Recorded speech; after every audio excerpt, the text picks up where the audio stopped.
Hello and welcome to Sports Leadership Topic 3, Lecture 2, Part 9, where we continue talking about culture.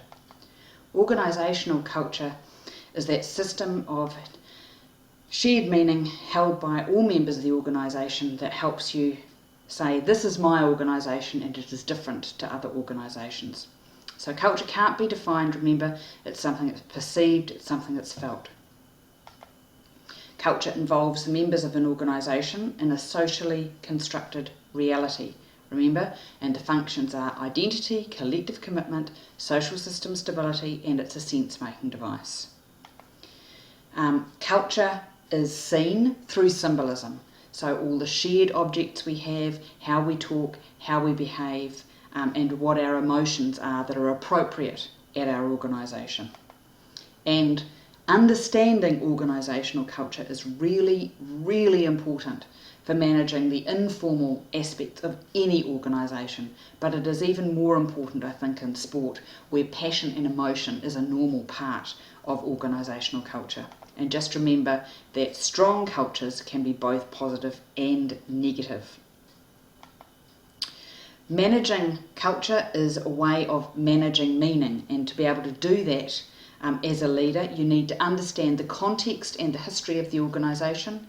You need to realise that we're not going to change culture quickly. It is a glacial slowness actually in movement. You would expect to see a real change in an organisation over a number of years. You're not going to get it happening in 3 months, but over 4 years you might see a change. The culture is what makes your organisation unique, so understand and respect that. It's actually quite valuable if it's done well. It's a social construct, remember, it doesn't exist except for in our heads. It can be both positive and negative. Learn and use the cultural network around you. Remember all the actors as listed by Deal and Kennedy, our priests, our kaumātua, our whisperers. Recognise what happens when you do something, that people will copy you, that you need to model the way for the best culture in your organisation. And also realise that you're always going to get subcultures. So go back to Martin and Meyerson and understand those lenses. Culture is glue. It can be difficult to change, but it can be a wonderfully supportive thing that makes everybody feel a collective whole. So lastly, we're going to have a very quick look at IBM.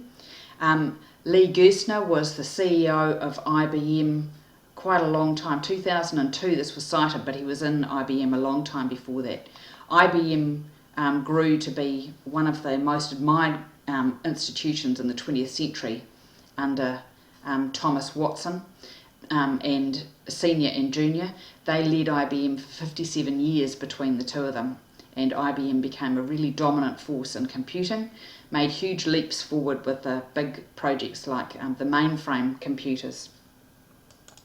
And this statement from Gerstner, I came to see in my time at IBM that culture isn't just one aspect of the game, it is the game. What happened was in the 1980s, IBM was failing. They had to make about 30,000 people redundant in the 80s, and they lost about $15 million or something between 91 and 93 alone. So they were in deep doo-doo. And Gerstner had turned around other companies previously, which is why they hired him.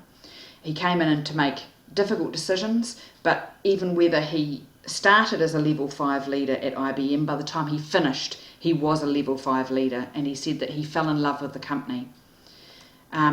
He became ambitious for his company, ahead of himself, wrote a book about it, focused on rebuilding his team, got the right people in the right seats,